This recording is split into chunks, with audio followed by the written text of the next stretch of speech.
Lectura del libro del Génesis. Israel amaba a José más que a todos los otros hijos, porque le había nacido en la vejez, y le hizo una túnica con mangas. Al ver sus hermanos que su padre lo prefería a los demás, empezaron a odiarlo y le negaban el saludo. Sus hermanos trashumaron a Siquén con los rebaños de su padre. Israel dijo a José: «Tus hermanos deben de estar con los rebaños en Siquén. Ven, te voy a mandar donde están ellos». José fue tras sus hermanos y los encontró en Dotán. Ellos lo vieron desde lejos y antes de que se acercara maquinaron su muerte. Se decían unos a otros: «Ahí viene el soñador, vamos a matarlo y a echarlo en un aljibe. Luego diremos que una fiera lo ha devorado. Veremos en qué paran sus sueños». Oyó esto Rubén e intentando salvarlo de sus manos dijo: «No le quitemos la vida», y añadió: «No derraméis sangre, echadlo en este aljibe, aquí en la estepa, pero no pongáis las manos en él». Lo decía para librarlo de sus manos y devolverlo a su padre. Cuando llegó José al lugar donde estaban sus hermanos, lo sujetaron, le quitaron la túnica con mangas que llevaba puesta, lo cogieron y lo echaron en un pozo. El pozo estaba vacío, sin agua. Luego se sentaron a comer y al levantar la vista vieron una caravana de ismaelitas que transportaban en camellos goma, bálsamo y resina de Galaad a Egipto. Judá propuso a sus hermanos: «¿Qué sacaremos con matar a nuestro hermano y con tapar su sangre? Vamos a venderlo a los ismaelitas y no pongamos nuestras manos en él, que al fin es nuestro y carne nuestra». Los hermanos aceptaron. Al pasar unos mercaderes madianitas, tiraron de su hermano y sacando a José del pozo, lo vendieron a unos ismaelitas por 20 monedas de plata. Estos se llevaron a José a Egipto. Palabra de Dios. Recordad las maravillas que hizo el Señor. Recordad las maravillas que hizo el Señor. Llamó al hambre sobre aquella tierra, cortando el sustento de pan. Por delante había enviado un hombre, a José, vendido como esclavo. Recordad las maravillas que hizo el Señor. Le trabaron los pies con grillos, le metieron el cuello en la argolla, hasta que se cumplió su predicción y la palabra del Señor lo acreditó. Recordad las maravillas que hizo el Señor. El rey lo mandó desatar, el Señor de pueblos le abrió la prisión, lo nombró administrador de su casa, Señor de todas sus posesiones. Recordad las maravillas que hizo el Señor.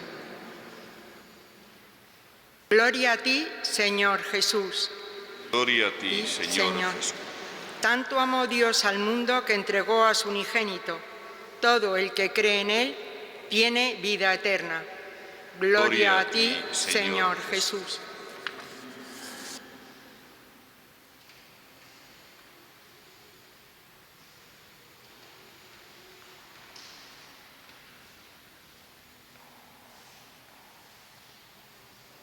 El Señor esté con vosotros. Lectura del Santo Evangelio según San Mateo.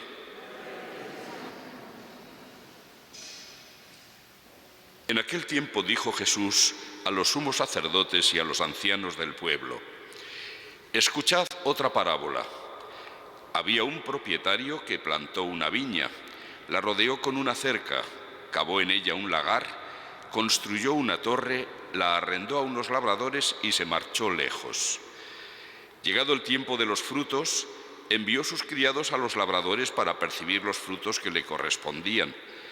Pero los labradores, agarrando a los criados, apalearon a uno, mataron a otro y a otro lo apedrearon.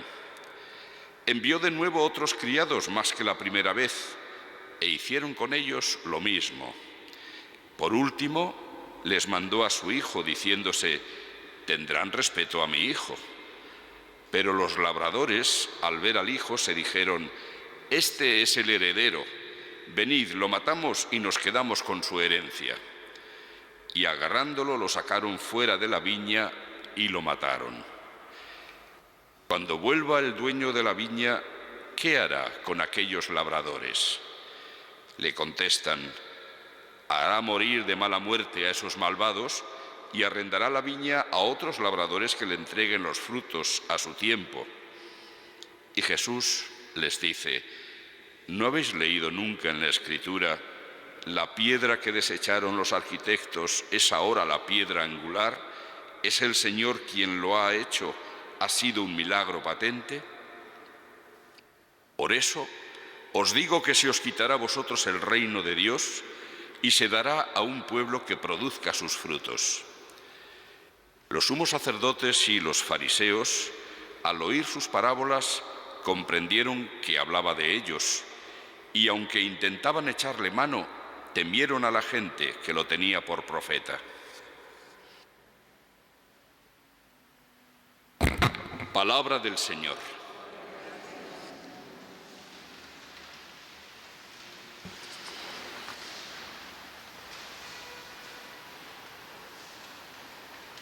Tanto la historia de José, que hemos escuchado en la primera lectura, como esta parábola que Jesús cuenta, reelaborando una parábola parecida que ya aparecía en el profeta Isaías, en el Antiguo Testamento.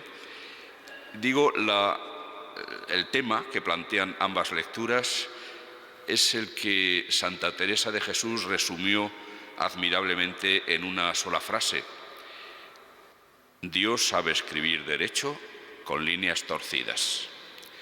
Es decir, de los males que realizamos los seres humanos, o a pesar de esos males que realizamos, Dios sabe sacar bienes. Dios lleva adelante su salvación, porque por encima de todo está su amor, que sabe vencer todos los obstáculos. En el caso de José, la envidia, el pecado de envidia de sus hermanos, que lo llevaron primero a intentar matarlo y después, menos mal que alguno por lo menos fue sensato y dijo: no, eso no.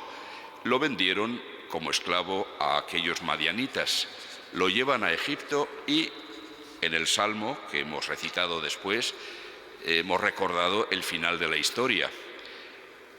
Una vez llegado a Egipto, es vendido como esclavo, pero después, sabiendo interpretar los sueños como sabía hacerlo, aquello le sirvió para adquirir un puesto de poder en la corte, de tal manera que cuando después vino un gran hambre por aquella tierra, vinieron sus hermanos a por el grano en Egipto y él pudo socorrerlos. Es decir, fue providencial tanto para Egipto como para el resto de los pueblos de alrededor lo que habían hecho con José. Aquel mal realizado por un pecado de sus hermanos se convirtió en un fruto de bienes para todas aquellas gentes. En el caso de Jesús, lo que hace es, en esa parábola, condensar la historia de Israel hasta lo que va a ocurrir con él, cuando esos mismos sumos sacerdotes y ancianos del pueblo a quienes les está contando la parábola cumplan lo que él en la parábola narra. Al hijo lo sacan fuera de la viña y lo matan.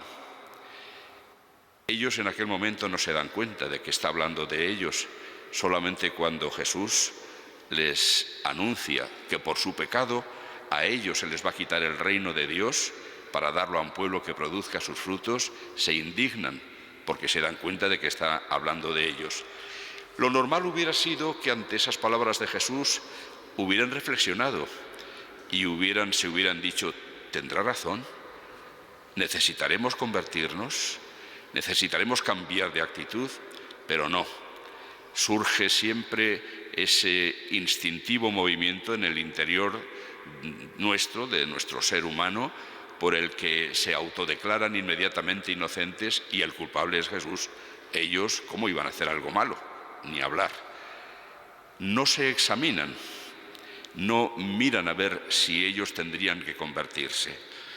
Pues bien, de ese gran mal que cometerán, en su día estos sumos sacerdotes, el llevar a Jesús a la cruz, Dios va a sacar el mayor de los bienes de toda la historia de la humanidad. Dios va a conseguir que esa muerte de Cristo sea redentora para toda la humanidad. Desde luego ha sido a través de un gran pecado que han cometido estas personas, y así Jesús se lo hace saber.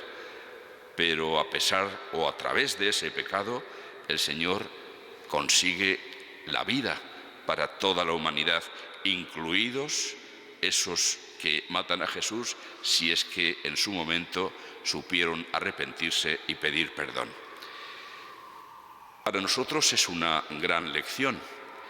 Tenemos aquí descrito algo muy importante. Necesitamos asumir las penalidades de la vida, necesitamos aceptarlas, porque si Dios las permite es porque eso nos va a granjear bienes. Y esto nos recuerda cómo es el mismo Jesús quien en el inicio de su predicación, cuando invita a seguirle, pone dos condiciones. Una, negarse a sí mismo, y la otra, tomar la cruz de cada día y de esta manera seguirle hacia donde Él va a terminar, a la resurrección, a la gloria, al triunfo. De la misma manera que a nosotros se nos invita a emprender el camino de la Cuaresma, un camino penitencial, pero sabiendo que termina en la resurrección, termina en gloria. Pero es un camino que es absolutamente necesario, donde las renuncias, las penalidades, se van a convertir de alguna manera en fuente de bien para nosotros. De esas dos cosas que propone Jesús, una, podríamos identificarlas con las penitencias que nosotros mismos elegimos. Negarse a uno mismo supondría pues el que nosotros elegimos, me privo de esto, me obligo a hacer esto otro que no me apetece, etcétera. Siempre, normalmente, siendo como somos, elegiremos cosas llevaderas, cosas que no nos molesten demasiado.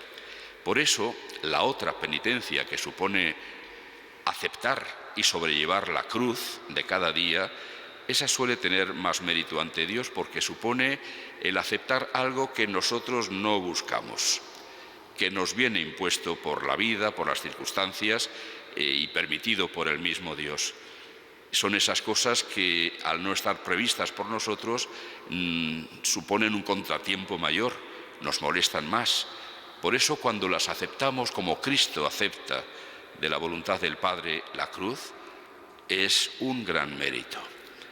Así pues, pensemos una vez más en el camino cuaresmal que estamos recorriendo, cómo, además de realizar esas penitencias que nosotros mismos elijamos para ayudarnos a enderezar nuestra voluntad para que esté dispuesta a cumplir la voluntad de Dios,